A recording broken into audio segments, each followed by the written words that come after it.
about the shutdown of Volition, the developers behind Saints Row, who recently released a Saints Row entry that was very negatively received near universally. I talked about all of that in a video titled Saints Row Tanked So Badly That Publisher Embracer Shut Down the Development Studio Volition. In that video, I talked all about its middling Metascore and the poor user score, both on Metacritic and on Steam alike. I talked about the fact that not many people bought this game or are playing this game.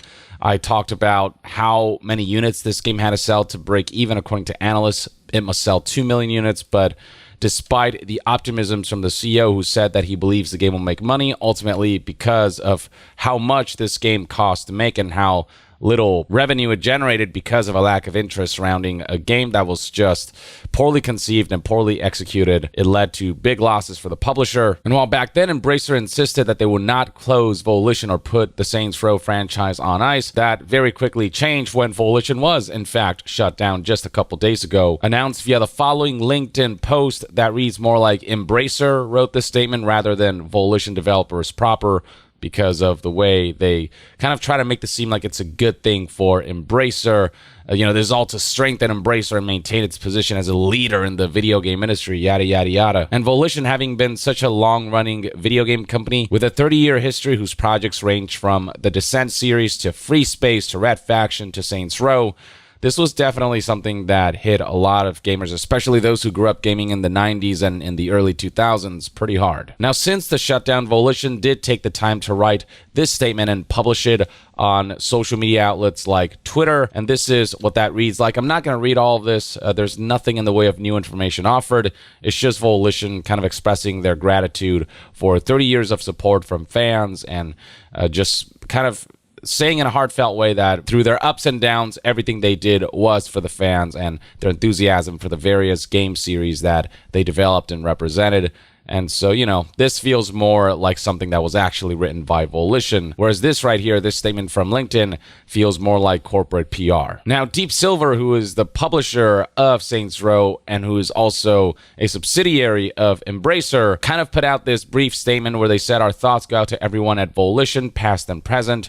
We're incredibly grateful for their unforgettable work on Saints Row and Red Faction, whose IPs will live on at PlayOn." PlayOn, for those who don't know, was formerly known as Coach Media before it was renamed to PlayOn when the company was acquired by Embracer Group in February of 2018. Now, on one hand, one can interpret Deep Silver saying that these IPs, Red Faction and Saints Row, will live on as them considering making more games for these series. But on the other hand, it could just mean that these IPs will technically exist in the sense that Deep Silver and in turn Embracer will have ownership over them, but that doesn't necessarily mean that substantial new AAA games will be made from them, especially because Saints Row has proven to be such a risky proposition for Embracer, given how much money it lost the company. But that's in large part to do with the fact that because of how poorly Saints Row, the reboot, was conceived and executed, it was just not a product that was compelling for the masses. Saints Row had an uphill battle as it was because the Saints Row IP is more niche,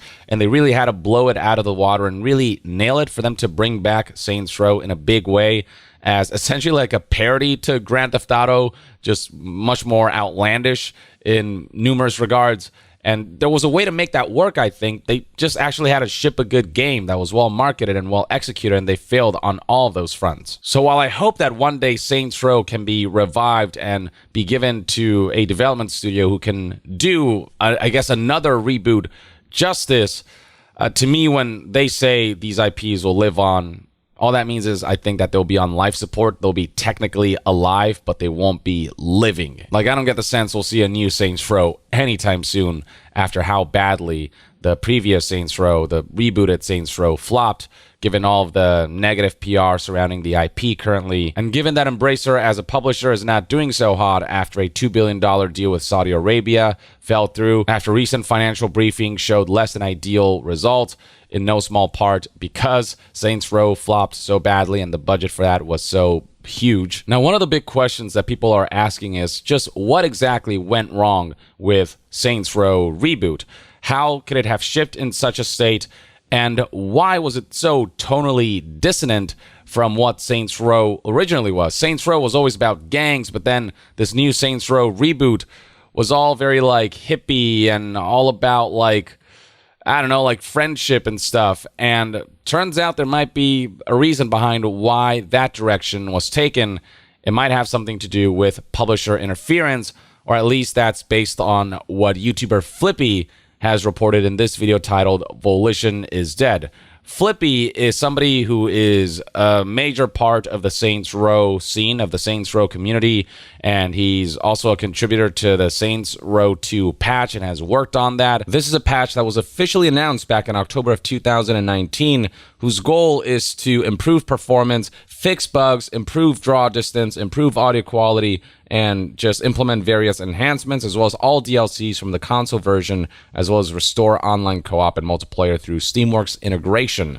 This was something that was being directly handled by Volition, and this was something that a lot of Saints Row fans were looking forward to. And now even the status of this patch is called into question now that Volition has been dissolved. He's somebody who's pretty involved in the Saints Row franchise and has kept his ears close to the floors and walls about the goings-ons of this IP. And something that he reports in this video is that many of the poor conceptualizations behind Saints Row, especially where its tone is concerned, had to do with Deep Silver, the publisher, wanting the game to lean in this direction. He stated in this video that in the early days of Saints Row, when Volition was still conceptualizing the game, the reboot for Saints Row, the thought process that they had was that they essentially wanted to make a Saints Row 2.5. They wanted to use Saints Row 2 as the foundation and just kind of make it a better version of what made that game special and bring all of the best elements of Saints Row 2 and just modernize all of that and just make the next Saints Row 2, essentially, which honestly for Saints Row fans would have been a dream come true because so many fans just love Saints Row 2. It feels like the blueprint for what Saints Row should be. Instead, Deep Silver thought, well, I don't think that's going to appeal to a lot of people, so what we want to do is shift the direction of the Saints Row reboot to be more about friendship and companionship and have something more upbeat and with a more wholesome side to it. And that's apparently where things start to go wrong, at least on a narrative conceptual level. And that's why we got a story that was so cringe and a direction that felt so very unlike Saints Row. Here's website Twisted Voxel that summarizes what that video talked about, stating here that originally Volition had planned to make a Saints Row 2.5 in tone for the reboot, but publisher Deep Silver intervened and said that it would not be a commercial success, which is utterly insane to me. They continued instead, they steered the game in a different direction by insisting on having the game take on a more upbeat tone with a storyline involving a group of friends. Well, how'd that go, Deep Silver? Did that prove to be commercially successful? Did your master plan end up working out? The YouTuber insisted that Deep Silver ultimately called the shots regarding the direction that its IP would take.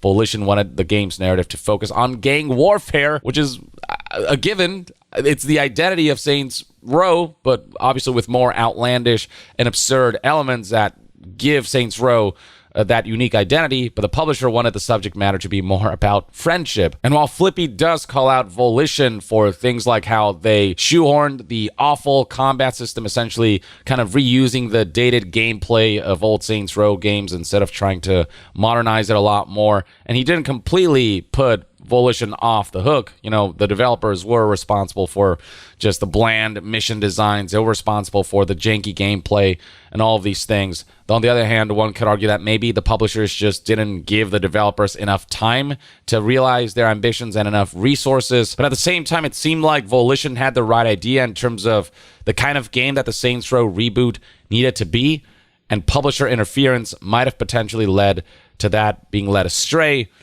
And honestly, there's nothing more demotivating than you having this awesome idea for a project and then being told by a higher up that you need to make it into something that you don't want to make it into. And so I feel like that's probably very demotivating for the team when they're working on something that they know isn't what they really wanted to make.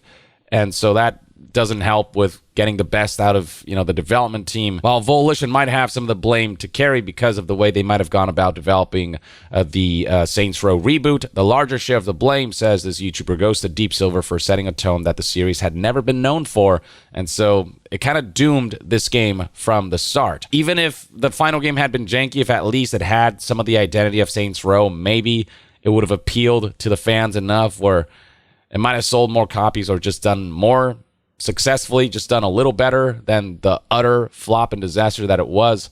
But alas, the end results speak for themselves when corporate interference happens from people from higher-ups who have no idea what makes these artistic endeavors special. Instead, they focus on what they think will make money. But when you think that way, you actually are shooting yourself in the foot, because when it comes to video games, what matters is that the games are fun and that word of mouth spreads about how fun they are, and you can't artificially create that. Fun has to come from the heart of the creators, especially in the realm of game development.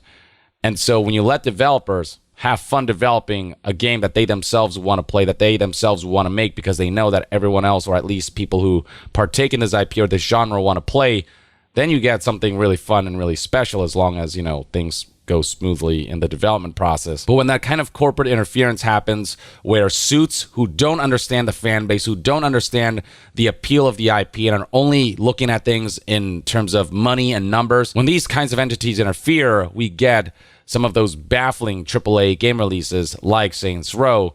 And this is kind of what Flippy had to say in his video about this whole situation, based on what he knows and what he's heard. Volition wanted the reboot to be about gangs. Some of us in the core community were personally told early on that they were setting out to make Saints Row 2.5.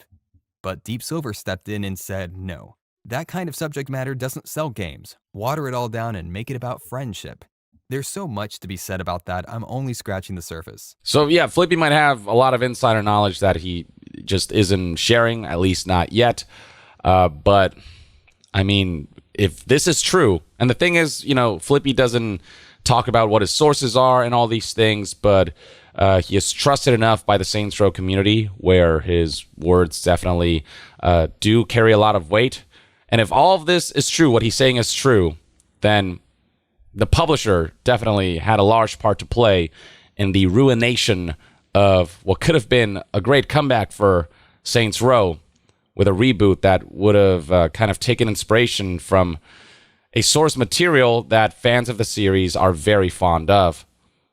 And so this is tragic, and let this serve as a lesson to the suits, who make these kinds of decisions and who think they know better about franchises and IPs that they're not fans of, like genuinely fans of, and take joy in, but are only looking at these IPs in terms of how much money can they bring us. Let the creatives kind of take care of that for you. If you want money, then the product itself, the game, has to shine in its own right by understanding its audience, by understanding what it is, what the IP is in its identity. And it felt like Volition had that before they lost it to corporate interference, when Saints Row became, whatever the hell it turned out to be with the reboot, which many people just don't recognize as Saints Row, especially in its tone and narrative. But also, its lack of polish, its lack of quality, its lack of substantial content. It just felt like such a bare bones, broken, and poorly conceived game that it's clear that a lot of things went wrong behind the scenes, and it looks like things started to go wrong from the outset when that shift in direction happened because of corporate interference, at least according to what Flippy seems to be recording, assuming what he's saying is true. Again, nothing is 100% confirmed, but it wouldn't shock me if there's truth to what Flippy is saying, because we've seen it happen so many times with other games that saw baffling end results, or end results that were corrupted from their original concept, or you can tell that the corporate money grubbing influence aspects of the game design and aspects of the direction, when that has such a drastic effect on a project that it can lead to something like the Saints Row reboot and all of its misgivings. It's impossible not to feel really disappointed and not to wonder about what could have been had the original direction and the original vision of the game been maintained. But alas, that's for, I guess, another parallel timeline, another universe. But this is the update that I wanted to provide about the Volition situation, the new statement that they provided, and some interesting new tidbits of information from somebody who might have insider knowledge about a game that people were cheering for it to be the big comeback for an IP that had been dormant for far too long, only for it to be the final nail in its coffin. That's one man's take, and this is kind of the information that I wanted to share with you guys. Let me know in the comments below what your thoughts and opinions are on the information that Flippy shared, the current state of Saints Row and Embracer as a publisher, and what you think the future holds. Only time will tell, but share your thoughts in the comments below, and to be further updated on all things gaming news, reviews, and discussions, stay tuned right here on Young Yeah. I'll see you guys next time. Young out.